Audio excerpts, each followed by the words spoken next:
है नवीन जिंदल अपने सारे भारतीय जनता पार्टी के साथियों के साथ, भाइयों के साथ सारी जगह जो है धुम्मा बिठा देगा और जगह जगह सारी जगह लठ भी गाड़ देगा, जगह जगह सारी जगह लठ भी गाड़ देगा। हम जहाँ जहाँ जा रहे हैं सभी जगह लोगों के अंदर बहुत जोश है, बहुत गर्मजोशी के साथ लोग जो है स्वागत कर रहे हैं, अपना आशीर्वाद दे रहे हैं। लोगों के अंदर एक बहुत चाव है भारतीय जनता पार्टी को लेकर। नरेंद्र मोदी जी को तीसरी बार प्रधानमंत्री बनाने के लिए लोगों के अंदर बहुत जोश है और जहाँ जहाँ जा रहे हैं सभी जगह लोगों का बहुत आशीर्वाद और समर्थन हमें मिल रहा है। लोगों के बीच ला रहे हैं, काफी लोग कह रहे हैं काफी देर से आ रहे हैं जिनके साथ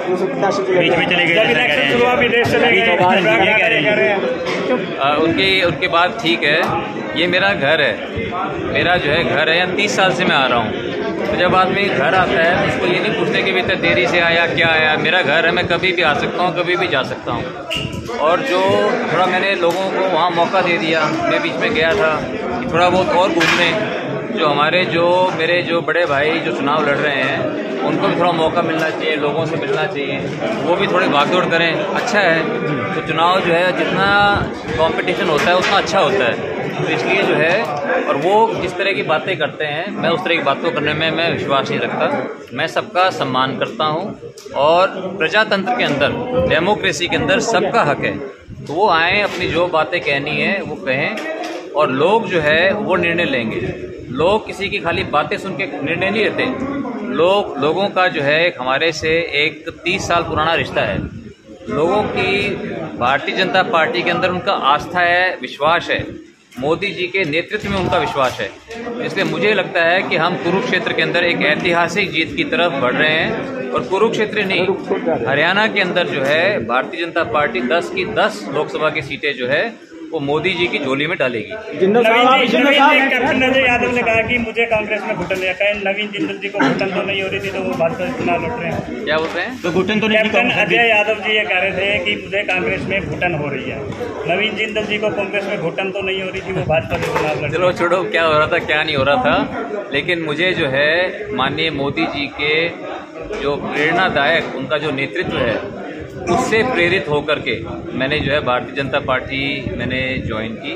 और मुझे इस बात का मुझे बहुत गर्व है कि मैंने ये किया, क्योंकि जो विकसित भारत का सपना माननीय मोदी जी ने दिखाया है, मैं उसके लिए सिर्फ एक मूक दर्शक बन के नहीं रहना चाहता। मैं उसके अंदर जो है उनके साथ कंधे से कंधा मिला करके मैं काम करना चाहता हूँ, अपना योगदान उसमें देना चाहता हूँ। और भारतीय जनता पार्टी मेरे लिए कोई नई नहीं है।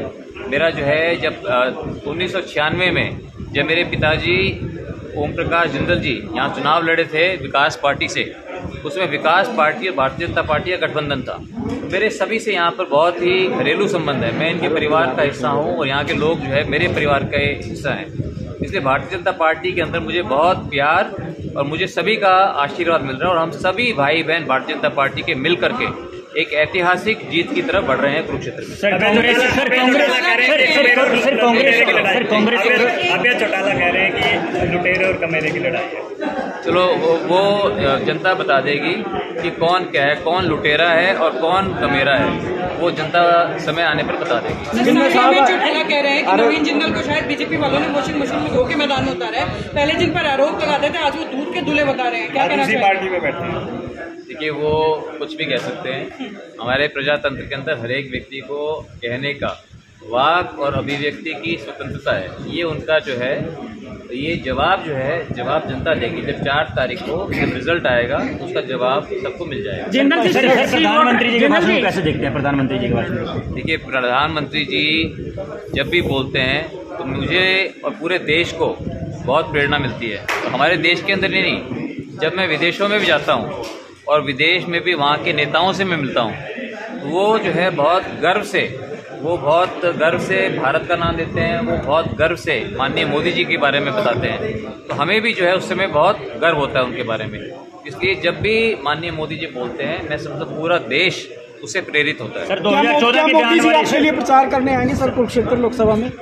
मोदी जी आपके लिए प्रचार करने उतरेंगे कुरुक्षेत्र लोकसभा में? मोदी जी के आशीर्वाद से मैं यहाँ पर आया हूँ और जैसे भी मोदी जी का प्लान होगा वो हरियाणा जरूर आएंगे, और जहाँ पर भी आएंगे, कुरुक्षेत्र आएंगे या कुरुक्षेत्र के आसपास आएंगे, और उनका जो है पूरा पूरा आशीर्वाद हम सबको मिलेगा। जिंदल जी सी वाटर में जिंदल सुरजेवाला सुशील गुप्ता के लिए प्रचार कर रहे थे और कुछ दिन पहले उन्होंने हेमा मालिनी को लेकर टिप्पणी की महिला को लेकर, आप कैसे देखते हैं? देखिए, मैं अब मुझे नहीं मालूम कि क्या उन्होंने कहा था क्या नहीं कहा था, और मुझे इस बात का जिंदल साहब सी वाटर का सर्वे आया, एनडीए का क्लीन स्वीप दिखाया जा रहा है और हरियाणा में 9 सीटें दिखाई जा रही है एनडीए की। तो अब देखिए, हम 10 कह रहे हैं, वो 9 कह रहे हैं कि सर्वे 9 कह रहा है तो हम 10 कह रहे हैं। लेकिन जब ये चुनाव और आगे आएंगे, जब यहाँ पर मोदी जी की रैलियाँ होंगी, अभी तो चुनाव शुरू हुआ है, अभी तो ये ट्रेलर है, अभी तो पिक्चर बाकी है, इसलिए 9 से 10 होने में मुझे नहीं लगता ज़्यादा जोर आएगा। लेकिन दिल्ली में एनडीए का क्लीन स्वीप दिखा रहा है सी वोटर। क्या दिखा रहा है? क्लीन स्वीप दिखा रहा है। क्लीन स्वीप, ये भी क्लीन स्वीप ही है। ये भी यहाँ पर भी जो है, जो जिस तरह का ट्रेंड दिल्ली में होता है उसी तरह का ट्रेंड हरियाणा वाले जो है दिल्ली को अपनी राजधानी ही मानते हैं, क्योंकि 3 तरफ से दिल्ली को जो है हरियाणा ने उसको कवर कर रखा है, तो इसलिए हरियाणा और दिल्ली जो है काफी एक साथ चलते हैं। साहब आपका विदेश जाना रास नहीं आ रहा, आम आदमी पार्टी लगातार निशाना साधती है। आज भी संदीप पाठक जी आ रहे हैं, अभी वो कह रहे थे भी जिंदल साहब आज विदेश से आए, पता नहीं फिर कब चले जाए, कुछ नहीं पता चुनाव का।